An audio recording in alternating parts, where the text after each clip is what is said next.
Welcome everyone. सो आज हम सीखेंगे clustering of closes, one of the most important concept on price action. तो basically clustering of closes होती क्या है, जैसे कि आपने नाम में ही देखा कि इसमें क्लोजेस लिखा हुआ है, राइट।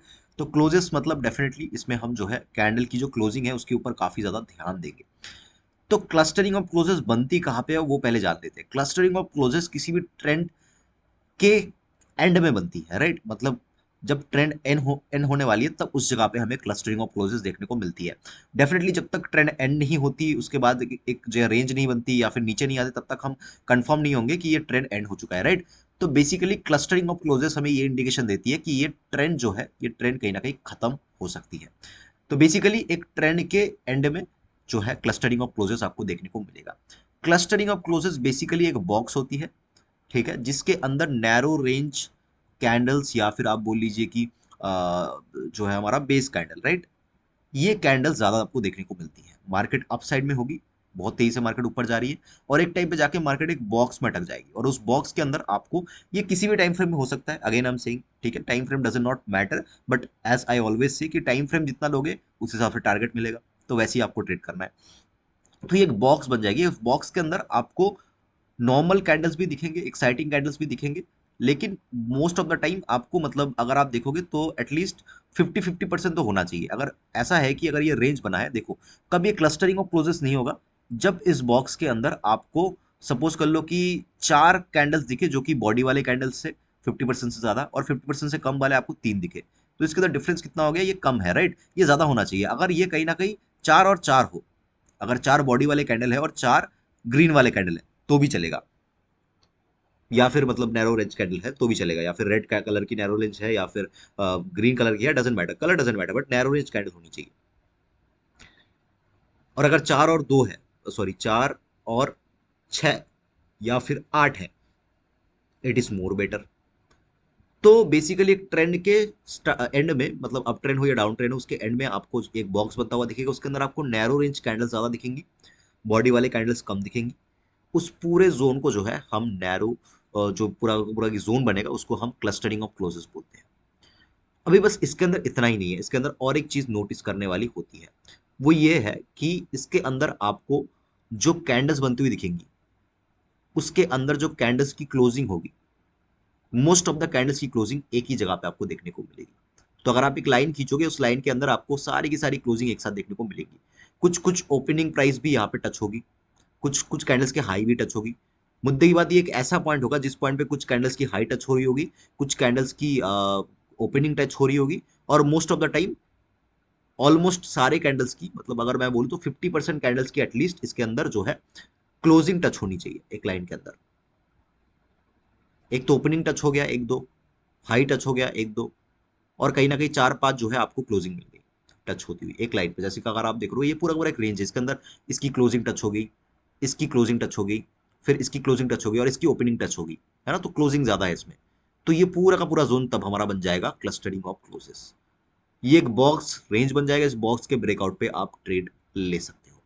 चलिए इसको रियल लाइफ में चार्ट के ऊपर समझने की कोशिश करते हैं। तो सबसे पहले कोफोर्स का चार्ट है। अगर आप ध्यान से देखोगे ये पूरा का पूरा एक चार्ट मैंने बना लिया है, और अगर आप यहाँ पे बेस कैंडल देखोगे, ठीक है, पहले देख लो कि अप ट्रेंड में है कि नहीं। डेफिनेटली अप ट्रेंड में है, काफी अच्छे अप ट्रेंड में गई है।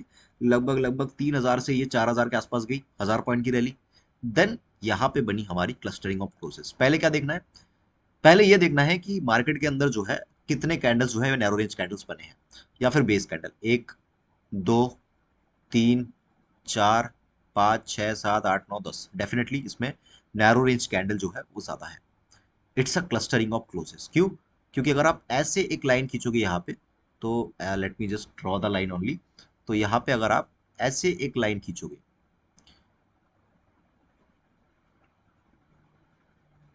तो आपको दिखेगा सारी के सारे कैंडल्स की क्लोजिंग इसके आसपास है। देखिए इसके अंदर मैंने जैसे दिखाया एग्जैक्टली इसको टच करेगी ऐसा नहीं होता है ना, इसके आसपास होनी चाहिए, तभी ये जो है हमारा क्लस्टरिंग ऑफ क्लोजेस होगा। और एक इंपॉर्टेंट चीज, इसके अंदर कुछ कुछ बियरिश कैंडल होनी चाहिए अगर हम अप साइड में इसको देख रहे हैं तो। जैसे कि अगर आप देखोगे ये एक पिन बार बन गया, बियरिश पिन बार। ये भी एक बियरिश पिन बार है, ये भी एक बियरिश कैंडल है, ये भी बियरिश कैंडल है, ये भी बियरिश कैंडल है। तो एटलीस्ट जैसे कि मैंने बोला 50% या उससे ज्यादा बियरिश कैंडल भी हमें दिखनी चाहिए, या फिर न्यूट्रल कैंडल। तो ये क्लस्टरिंग ऑफ क्लोजेस होते हैं और यहाँ से मार्केट काफी तेजी से रिएक्ट करते हैं और काफी नीचे तक मार्केट यहाँ पे आती है। जैसे कि आप देख रहे हो, जितना इसने गेन किया था उससे ज्यादा इसने जो है यहाँ पे गिव अप कर दिया। तो ये क्लस्टरिंग ऑफ क्लोजेस अपसाइड होगी। अभी clustering of closes downside का देख लेते हैं। उससे पहले एक छोटा सा यहाँ पे एग्जांपल दिखा देता हूँ मैं आपको। जैसे कि ये वाला जो, अगर आप देखोगे तो ये भी जो है एक अप ट्रेंड के अंदर ही बना है ना। अप ट्रेंड हो रही थी मार्केट के अंदर काफी तेजी से, उसके बाद बना है। लेकिन it is not a clustering of closes because if you count, यहाँ पे रेंज कैंडल से ज्यादा जो है हमारा बॉडी वाला कैंडल है, अगर आप काउंट करोगे तो। And it's a very wide range. हमें नैरो रेंज चाहिए, रेंज जो है नैरो होनी चाहिए। ये काफी बड़ी रेंज है। अगर आप देखोगे 4000 से लेके 300 पॉइंट की ये रेंज है और ये कहीं ना कहीं 200 150 पॉइंट की रेंज है। तो हमें रेंज भी छोटी चाहिए, ये भी ध्यान रखना है। छोटी छोटी चीजें जो है नोट करना, because it's not possible to note everything. तो मैं कुछ कुछ चीजें बताऊंगा और भी इसके अंदर, तो उसको नोट कर लेना। तो ये क्लस्टरिंग ऑफ क्लोजेस जो है होती है। तो इसके अंदर क्या क्या देखना है आपको, रेंज छोटी होनी चाहिए पहली चीज। अगर हम अपसाइड में देख रहे हैं तो इसमें जो है थोड़ी सी बियरिश वाली कैंडल्स दिखनी चाहिए हमें।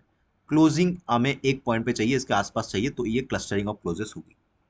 इसमें हम रिवर्सल का ट्रेड ले सकते हैं। अपोलो टायर्स का ट्रेड देख लेते हैं। हालांकि ये छोटी वाली जो है एक क्लस्टरिंग ऑफ क्लोजेस है, लेकिन ये एक परफेक्ट एग्जांपल दिखा मुझे। अगर आप देखोगे यहाँ पे रेंज कैंडल कितनी है, मार्केट यहाँ तक नीचे आई, उसके बाद एक रेंज बनाया, और इस रेंज को, ये रेंज और भी छोटा होगा अगर मैं दिखाऊँ तो ये रेंज कहीं ना कहीं इतना तक होगा, राइट। ये पूरा का पूरा रेंज बन गया। और अगर मैं इन दोनों को छोड़ दूं तो ये रेंज और भी छोटा है, इतना तक है। लेकिन इतना तक लेते हैं ताकि आपको समझने में ईजी हो। तो अगर आप देखोगे यहाँ पे 1 2 3 4, चार हमारी क्या कैंडल है, चार हमारी नैरो रेंज कैंडल है। और एक और दो, दो कैंडल कौन सी है, दो कैंडल हमारी एक्साइटिंग कैंडल्स है या फिर बॉडी वाली कैंडल्स है। इसमें क्या बुलिशनेस दिख रही है हमें, ये देखो एक बुलिश कैंडल, ये भी एक बुलिश कैंडल है, this is also bullish candle, और ये डेफिनेटली जो ब्रेकआउट कैंडल है ये भी एक बुलिश कैंडल है। और हमें क्या देखने को मिल रहा है यहाँ पे, क्या यहाँ पे क्लस्टरिंग ऑफ क्लोजेस है। अगर मैं यहाँ पे एक ऐसा लाइन खींच दूं तो आपको दिखेगा it's a perfect clustering of closes, perfect. इससे ज्यादा परफेक्ट एग्जांपल मुझे, मतलब मैं ढूंढ रहा था दो तीन, ताकि आपके लिए मैं अच्छे से एग्जांपल दिखा पाऊँ, तो ये मुझे परफेक्ट एग्जांपल लगा। One of the bookish example जिसको बोलते हैं। तो this is called clustering of closes. इसमें भी आपको जो है, आप ट्रेंड रिवर्सल का ट्रेड ले सकते हो और काफी बड़ी मोमेंटम इसमें आपको देखने को मिलती है हर बार।